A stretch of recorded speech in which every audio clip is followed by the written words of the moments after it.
yang kalau dinyalain cetek satu hutan bisa terang semua. Kok iseng bagi percaya pada pembeli? Berarti saya nggak berguna kan sekarang?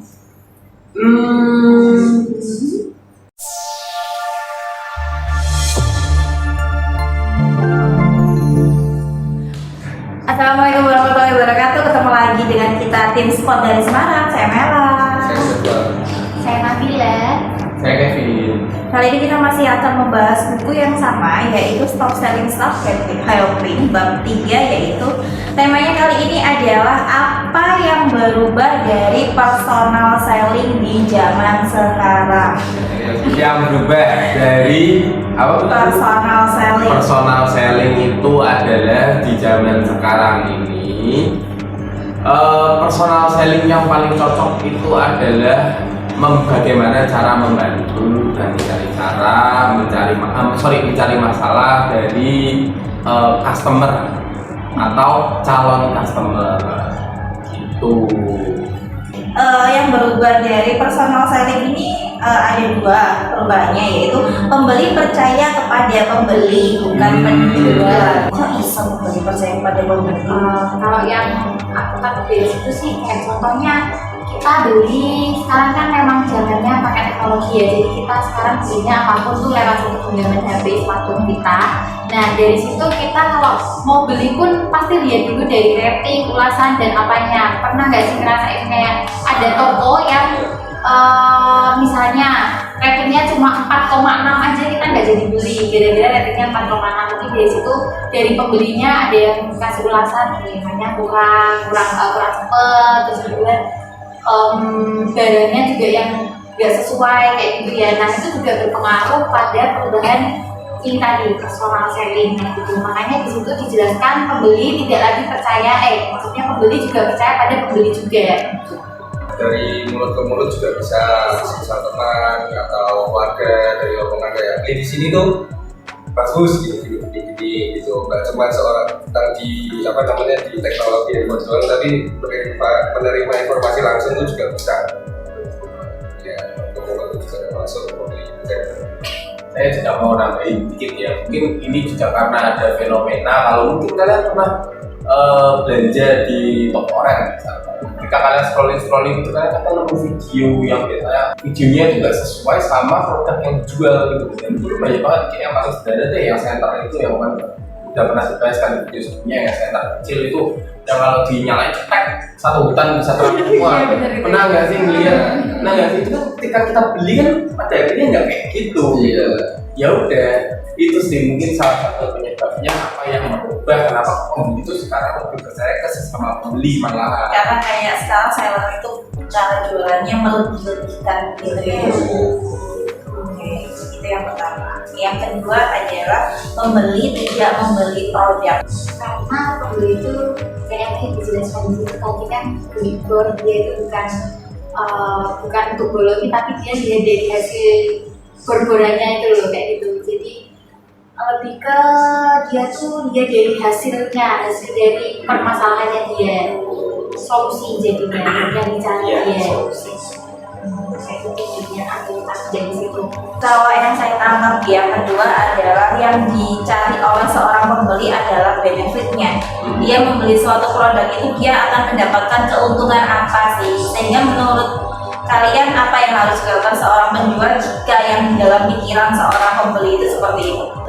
Dari segi benefitnya tuh keuntungannya buat mereka, masalah yang mereka hadapi itu harus mencari jalan keluar. Misal interpretable ditujukan untuk apa? Misalnya dia yang struggle listriknya sering mati, misal itu kan di upsellingnya kan harus ini bisa pas misal listrik rumah kamu sering mati atau kalau kamu sering bepergian, itu kan salah satu solusi ke customernya itu, menunjukkan bahwa itu kalau buat nge-print dan lain-lain itu emang basic printer seperti itu. Ya seperti itu. Ya. Mas Kevin, namanya gimana nih? Dari produk yang kita jual aja. Ya, meneruskan dari omongannya Mas Dapa sih. Berarti kan kesimpulannya kita harus tahu terlebih dahulu unique selling point dari tiap produk, ditambah dengan pain point atau masalah yang dimiliki oleh customer. Nah, itu ketika dijumlah maka menghasilkan diskusi. Ini yang kita tawarkan kepada customer. Itu cuman untuk mengetahui ini terlebih dahulu kita harus tahu dulu nih customer punya masalah apa. Kita harus bisa mengulik terlebih dahulu problem-problemnya seperti apa. Dan itu kan nggak bisa serta merta kayak kita langsung nawarin dia kayak oh bapak butuh foto di sini ya, bapak itu ini bisa gini bisa gitu. Enggak, justru malah kalau dari pengalaman saya sendiri itu belakangan customer tuh malah nggak mau kalau ditawarin itu memang benar. Customer tuh lebih sukanya ketika mereka butuh mereka akan cari sendiri. Jadi tugas kita adalah menjaga eksistensi kita supaya terendus oleh Tetap diingat. ya oleh mereka.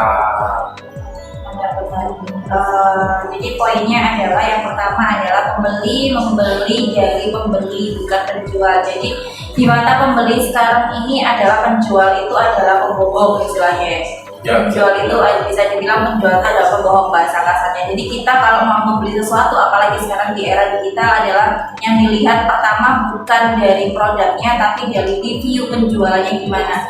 Ada beberapa toko tapi pasti yang dicari paling banyak adalah yang reviewnya terbanyak, yang lakunya paling banyak. Nah, karena itu berarti PR juga buat penjual untuk meningkatkan pelayanannya terhadap satu pembeli, sehingga satu pembeli yang puas itu bisa menarik pembeli-pembeli yang lainnya. Poinnya dari situ. Yang kedua adalah pembeli tidak membeli produk tapi benefit. Jadi sebisa mungkin penjual itu menjelaskan tentang benefit apa sih, dari benefit apa yang akan didapatkan oleh seorang pembeli jika dia membeli produknya, seperti itu.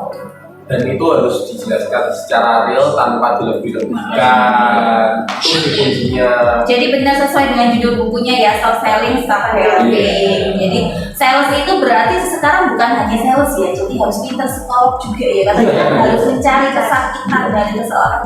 Jurusannya ya kita bisa melakukan solusi. Itu kan bisa ya. Belajar cara membaca apa gesturnya orang atau gimana. Jadi kan nggak boleh nama juga katanya Mas. Jadi Nggak boleh, iya. Nanti nggak nyaman kan? Nggak nyaman, Jadi Pak. kita harus jadi rumah dulu buat konsumennya gitu. Pernah nggak sih kalian lagi di mall gitu terus ditawarin sama mbak-mbak pintar? Pintar. Iya. Pintar. Nggak udah punya. Iya. Aku tuh dulu awal-awal tuh menanggapi mereka tuh sudah sangat welcome, kayak enggak dulu ya mbak, terima kasih ya mbak. Sudah deh. Nggak kadang dia juga, iya kartunya apa gitu. Karena dia terlalu agresif sampai ikutin kita beberapa langkah gitu loh. Jadi kita nggak nyaman, mungkin nggak nyaman. Nah itu strategi lama sih mungkin ya. Kalau Iya. tahun 2000 sekianan itu masih oke pak. Masa sekarang malah fun jatuhnya annoying. Iya. Itu malah sekarang itu kayak kita kalau butuh ya kita pasti akan cari sendiri di internet gitu nggak sih? Berarti sales nggak berguna kan sekarang? Tapi sebenarnya kalau dipikir tindakan sales pintar ini itu iya kan pintar. Iya, smart. Sales pintar ini kan sebenarnya iri selling point nggak sih bu maksudnya menurut itu? Iya, karena dia tidak melakukan apa yang dilakukan orang lain. Iya. Oke, kayaknya beda bukunya diakhiri dulu. Kita akan berjumpa di next episode untuk pembahasan seru lainnya ya. Terima kasih. Assalamualaikum warahmatullahi wabarakatuh. Jangan lupa subscribe, komen, dan like. Bye bye.